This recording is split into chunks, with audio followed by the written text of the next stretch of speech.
All right, so this is the one that I've been wanting to do. This is my baby. So we're gonna be talking about horror, and I'm gonna try to do this real quick.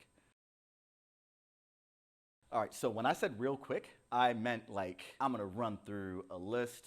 You probably want to expand upon and investigate, but I'm going to give you, see, these aren't even like quick tricks. These are more like broad concepts isolated down into the simplest form. And these are going to just basically give you a notion of what horror does, the different levels of horror, the different levels of fear. It's going to be very little historic, very reference heavy though. As a quick summary, I'm going to be going over classic horror approaches, which are going to be focused in on the duality of man. I'm going to focus in on tales of moral retribution, which is leaning toward the 80s horror films. And I'm going to be talking about science, aliens, and the grotesque, and investigating the unknown. And that's going to be the most analytical I'm going to get. And those are going to be, that's my framework. I'm going to touch on culture. I'm going to open up talking about cultural context though. Just like comedy, just like science fiction, horror is very much steeped in cultural context. What was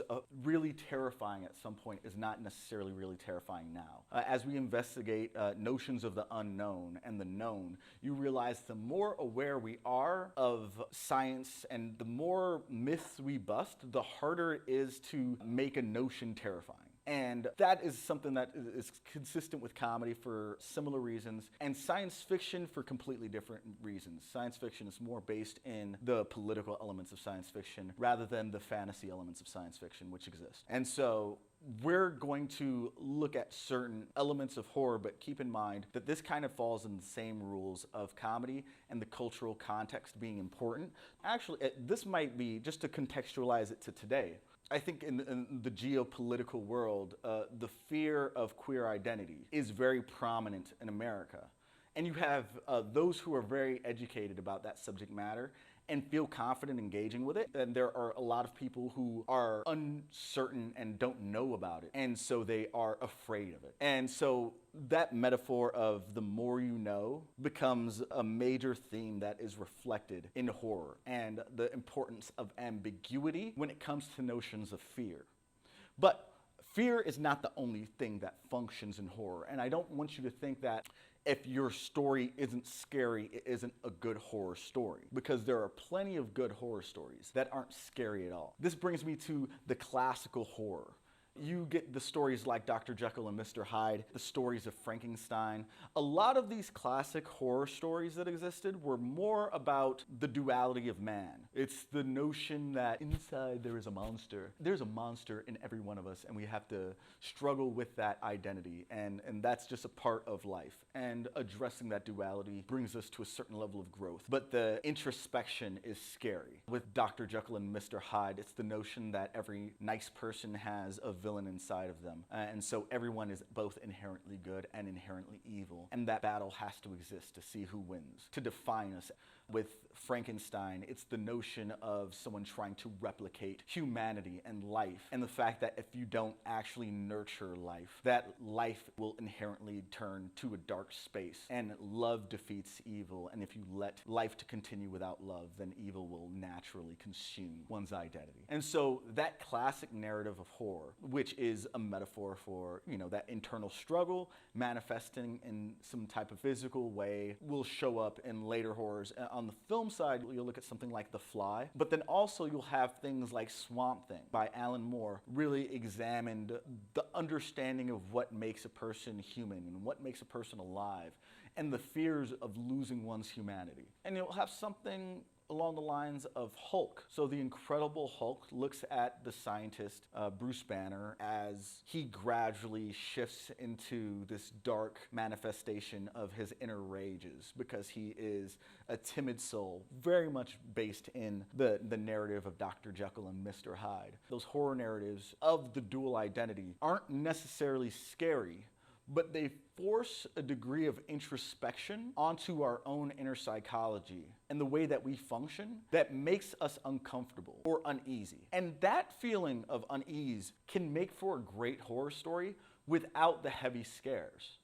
And I think a lot of us associate horror with films, which means that the horror elements come from music and editing. And that is not something that we necessarily have control of, editing being time and that jump scare, that kind of thing.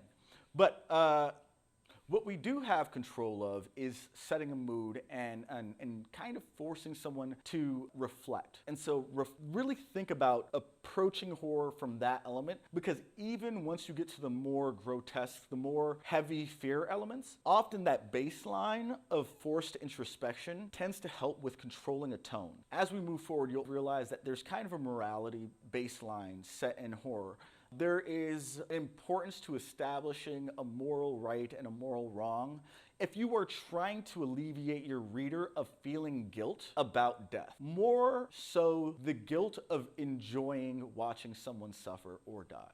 Recently on the news, Schadenfreude has become very popular because there's a very polarizing opinion about a major politician in America, and recently that major politician has gotten sick. And so the questions surrounding that person's death and how others are feeling about it and their desires for it is very reflective on the mood that people create in horror in order to justify the killing or the torturing of a character. Now, in 80s horror films especially, there was a moralization of the victims of slasher films. Now, this is the rules of horrors that they broke down in Scream. There are certain rules that one must abide by in order to successfully survive a horror movie. For instance, number 1, you can never have sex. No. Big no-no! Big no! I'm a dead man. Even in popcorn, sex equals death, okay? Number 2, you can never drink or do drugs. No, the sin factor. It's a sin. It's an extension of number 1. And number 3, never, ever, ever, under any circumstances say, I'll be right back. Because you won't be back. I'm getting another beer. You want one? Yeah, sure. I'll be right back. You see, you push the laws and you end up dead. So if you want to survive a horror movie, you can't do drugs or drink. If you want to survive a horror movie, you can't have sex. These were all elements that people used to justify the murder of characters in these films. Now, don't be too harsh, because I know that some of you are going to be like, man, people are monsters. And yeah, sort of. But a lot of these were based on an inherent desire to justify this inner desire. But this is something that's reflective of the population as a whole rather than any specific group. Even as you look at the way that we feel about these major people in media, celebrities, and the way that we feel about tragedy that occurs to them, whether it be them going to jail, them being bankrupt, there is this narrative arc of wanting some people to win and wanting some people to lose that seems to be present within our desires for a narrative. And so there is this moralization of characters, but the morals don't necessarily have to be based in any specific faith or moral structure. You have to establish what is morally right and wrong within the framework of your story. And as the author, you direct who the sympathetic characters are and aren't. And so keep that in mind as you go into writing these stories and start punishing characters. I would also like to note that this happens outside of horror narratives too. This happens in rom-coms. Why is it okay for this character to be cheated on, but it's not okay for this character to be cheated on? Is because this character is the hero and this character is the villain. And we are told who to root for. And that's what an author does. The thing that makes horror a bit more intense is often it is very much a violent response versus a morally ambiguous action like stealing a candy bar. So horror just gets a little bit more intense. Horror just gets a little bit more intense. There tends to be a kind of an illogical, like horror tends to be very visceral in terms of the way it achieves responses. It dives into the deepest, kind of darkest fears.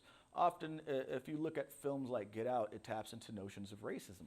When you look at films like The Exorcist, it taps into notions of religious piety. It taps into the notion of the unknown. And I'm going to go into more detail about the unknown, but I'm going to touch on 3 different examples in society. These are scientists, aliens, and ghosts. These are the 3 things that function as metaphors. So first off, scientists. fear of scientists is the assumption that there are a group of people that know more than the rest of us. So when you look at Dr. Frankenstein and Frankenstein's monster, we are afraid of electricity. When you look at the Incredible Hulk and the gamma radiation explosion from Dr. Bruce Banner, we are afraid of nuclear energy and war. When you look at something like Splice, where it is a retelling of Frankenstein, but the antithesis isn't electricity, but it is cloning and genetic sciences. And so we are looking at the notion that we can breed and control genes and that we're naturally going to create something terrifying that we can't control.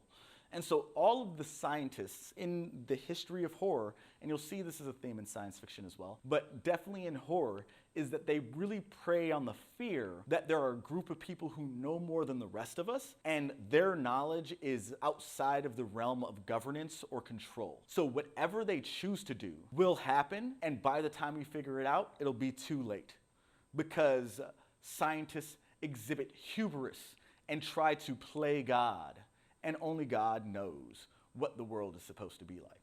Now, aliens function as the fear of, usually functions as a fear of immigration, and so the notion that we are real Americans and there are non-Americans roaming about without our awareness, or who come in and try to colonize us. But we have a fear of being colonized, and we have a fear of being infiltrated. Within the context of the Cold War, there was assumptions that communists were among us, and we didn't know who they were. And communists were basically Chinese and Russian folk, and Cubans. And so you got a lot of invasions of the body snatcher stories, and you got a lot of horrors surrounding zombies, the people you love turning into something that you didn't recognize, but you feeling morally obligated to take care of them, but then you would be consumed by those shells of what used to be human. And so aliens and zombies often played this role of the ones that we loved being taken over, or us being invaded by colonial power. Which is kind of a trip, because it's an assumption that we'd get a comeuppance if there was ever somebody who had more power than America. And it's a really interesting kind of approach to preying on a specific type of fear. And then ghosts. Now, ghost is a fun one. Ghosts function in the supernatural. And the supernatural, we're going to lump in the supernatural and primarily focus in on Western, Judeo-Christian, faith-based supernatural elements. That includes ghosts, that includes werewolves, that includes vampires. Now, ghosts, vampires, werewolves, like all of these things, they operated in a very interesting way because they were about the punishment of not engaging with religious-based faith systems. And so if you didn't go to church every weekend, if you did the whole like rock and roll thing of, you know, doing drugs and partying and sex and what have you, this is kind of a bit of a moralist thing, it left you vulnerable to supernatural invasion. So you would have possession, you would have ghosts, you would have vampires, you would have werewolves, what have you. The fascinating things about this is how werewolves, vampires, and ghosts became not scary. Mummies became not scary. All of these Christian, monotheistic kind of based horrors became not scary because if you became steeped enough in religious fervor and familiar enough with the tropes and ideas surrounding religion, then you would always know how to overcome evil. Which is why I find polytheistic-based horror to be far more terrifying. Polytheistic-based horror is assuming that there are multiple gods with multiple motivations, and you could interact with one god without another god being present. And so that's where you get a lot of the Japanese horror, because they have a culture steeped in yokai mythology, which is often used in a lot of their horrors. It's used in a lot of different media. There are a lot of fun yokai stuff too. But when you get something like The Grudge or The Ring, it's about this unknown horror. And let me touch on the yokai real quick. The notion of the yokai is that every object, every theme, every notion can inherit a spirit. And so you could have a TV spirit, you could have a chair spirit, but then also you have spirits that are, there's a yokai of an old man where if you're walking by an old man, you aren't supposed to look at the stranger when you are alone walking, because that stranger, if you catch their eye, will transform into a beast that will eat you. There is a tiger yokai, which will disguise itself as a house cat that hides beneath your home. And on the day of a funeral, they will come in and steal the body of a loved one and create a zombie army.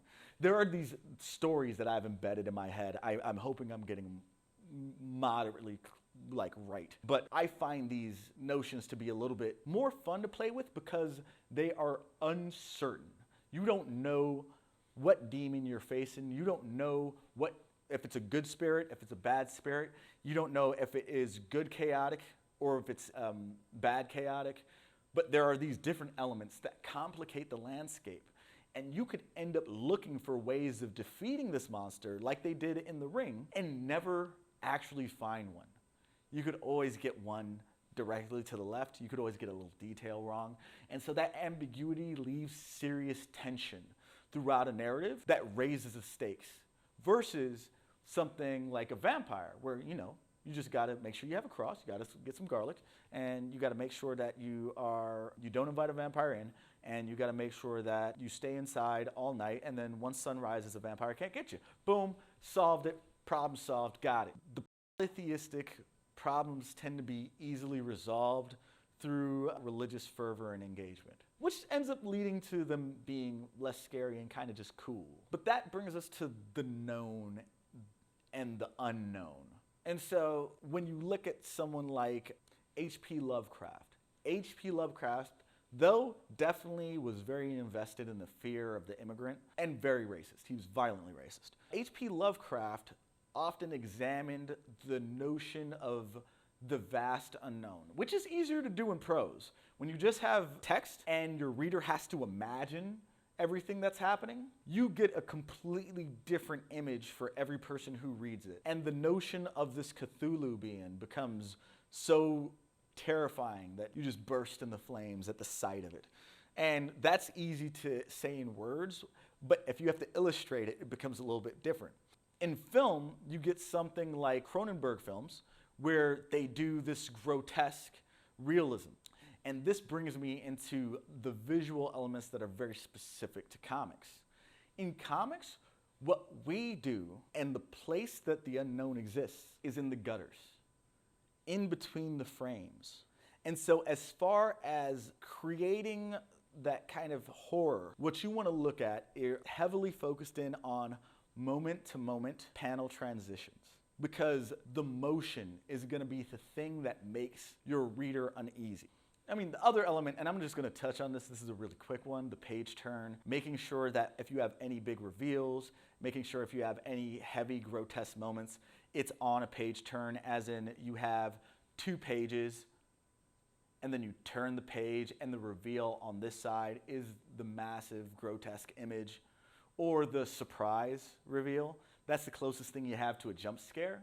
But really, the parts that you're going to get real psychological horror are going to be in those moment-to-moments where you force your reader to animate the visuals. And there is an element of the uncanny valley in this. So if you have something like a Cronenberg image, like that's, it's horrific, yay, horror. But the realism, one thing, this is not reflective of reality.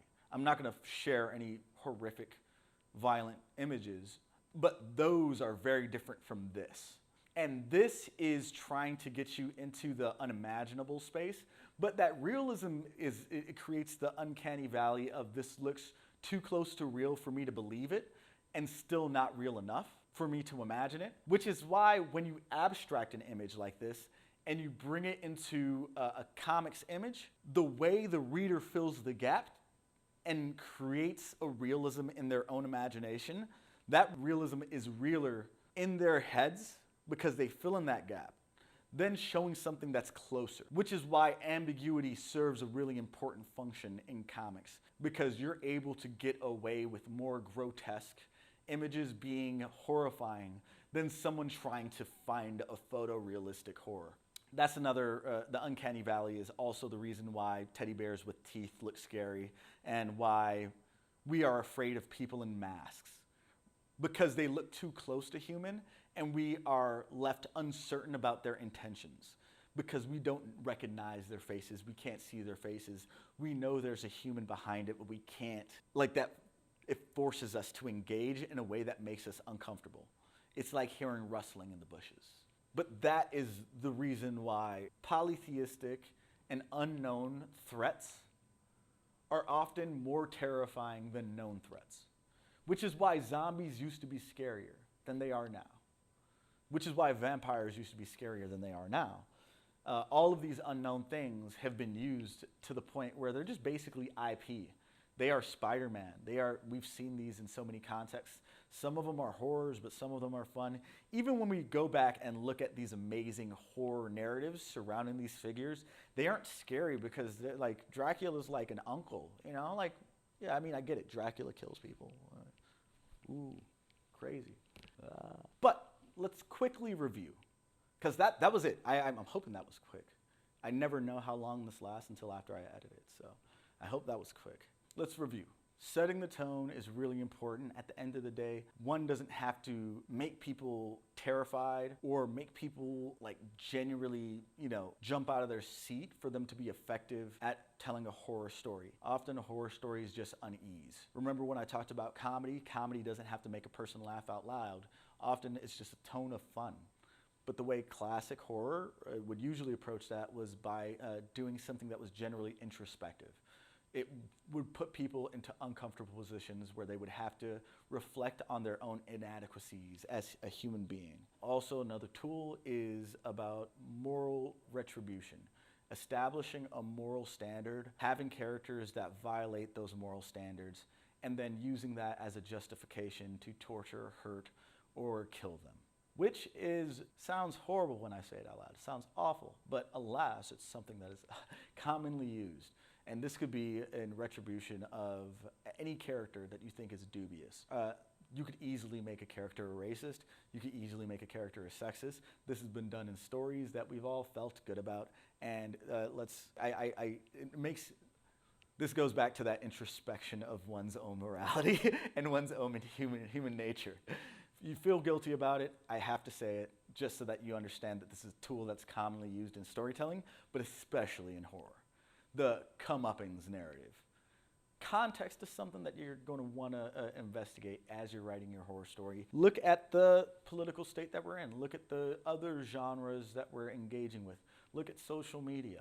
What are the things that are making people happy? What are the things that are scaring the crap out of people? And often those fears end up making for the most interesting horror stories.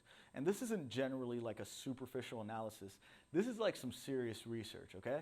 So understanding the psychology of why people are afraid of immigration, why are people afraid of, China, why are people afraid of the queer community, like homophobia functioning as a phobia, what does that look like? Racism as a fear, what does that look like? So looking at fear and understanding what makes people afraid, why do these things make people afraid, and how does that relate to today, and putting that cultural and temporal context will help make a stronger story. And on a personal level, I think that monotheism is much more difficult to sell in horror than polytheism. And this isn't specific to any singular religion. I'm not saying that Buddhism is scarier than Christianity.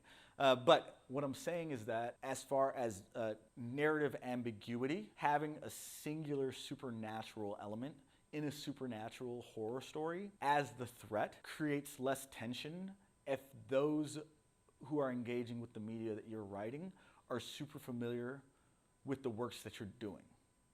This is hugely problematic for writers like Stephen King. The way that he would approach it would be to create somebody going into some exotic Asian gift shop and buying a monkey's paw, and that turning into an evil thing, because it was based in polytheism, but also was based on the fear of the immigrant. It was fear of other cultures.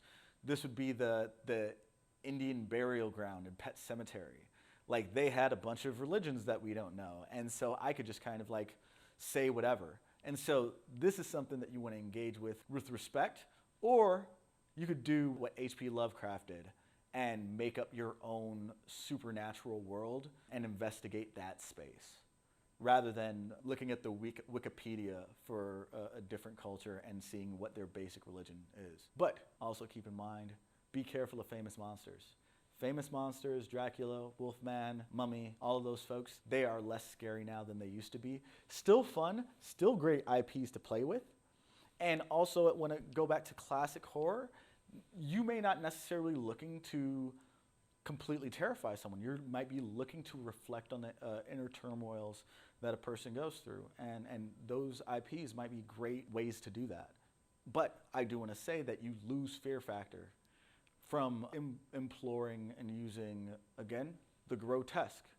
Huge element that we as comic artists and illustrators really have an advantage on, because this is where we get to play with the uncanny valley a lot, because that little space of psychological uncertainty in what we convey and what we illustrate leaves us at a visual advantage. It's the reason why you don't necessarily want to use a photo, like just slap a photo and be like, look at the horrible thing. There is an element of projection onto the ambiguous images that also goes for even the characters that are in these stories. If we look at a real life horror movie of characters that don't look like us, we are less likely to be emotionally invested. And when we read horror, we put ourselves in the shoes of those characters. And so keep that in mind. That uncanny valley, our ability to relate to those drawn images, are a big plus for us. And we also have a deep culture ingrained in the grotesque. Even in our comedy, comic book comedy tends to be heavily reliant on the grotesque. Like when I talked about Mad Magazine, often very grotesque. Robert Crumb, very grotesque. And last but not least, the two techniques that you want to keep an eye out for is one, the page turn. Make sure that you have that page turnover. Boom. Oh, this is a crazy twist. That's the closest thing you're getting to a jump scare. Probably want to ease up on the dialogue on that page. And the moment-to-moment transitions, because the gutters are where the unknown occur. Oh, here's a quick one. Extra credit on the lecture. The way women are treated in horror, specifically mothers. I want to challenge you to reflect on, outside of the kind of like the virgin killing in like 80s slasher films and certain other 1950s EC comics with the moralization and the killing, the cheaters kind of stuff.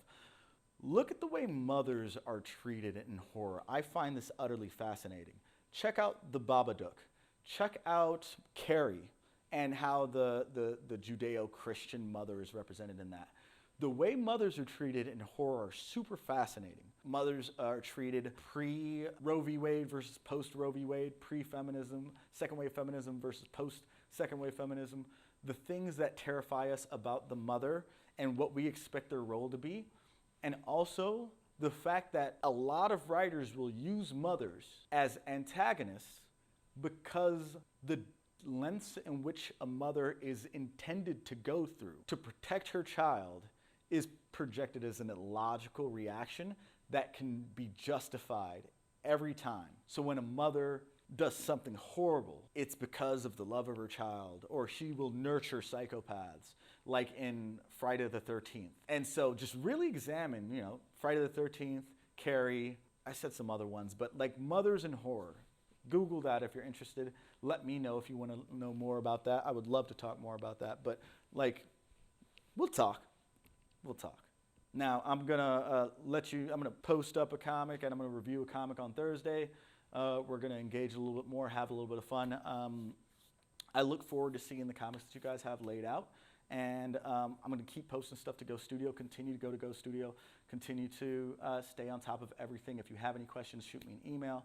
I'm really excited about this lecture. I had to really condense it. So if you want me to elaborate about anything that I touched on, by all means, I would love to.